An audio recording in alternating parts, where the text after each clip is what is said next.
SEP for involuntary loss of creditable prescription drug coverage.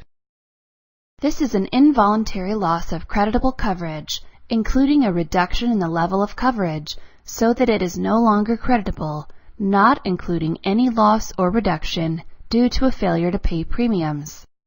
This SEP permits enrollment in a MAPD PDP. Timeframe. The SEP begins with the month in which the individual is advised of the loss of creditable coverage and ends 2 months after either the loss or reduction occurs or the individual received notice, whichever is later. The effective date of this SEP may be the first of the month after the enrollment, or, at the beneficiary's request, may be effective no more than 3 months in the future. Example scenario. Every year, Victor receives a letter from his employer advising his employer group coverage is deemed creditable by the Department of Health and Human Services. But today, on February 17th, he received a letter that advises that the prescription drug plan provided by his job is not creditable coverage. He doesn't know why and is afraid he will have to buy his blood pressure medicine at full price.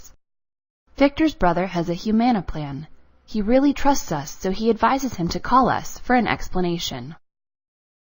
Question: what might you tell Victor when he calls you?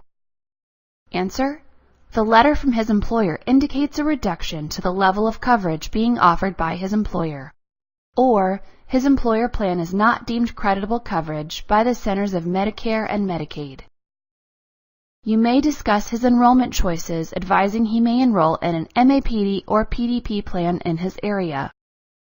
The effective date of this SEP may be the first of the month after the enrollment, or may be effective no more than 3 months in the future. Always reference your resources if you're met with a questionable scenario revolving around loss of creditable coverage.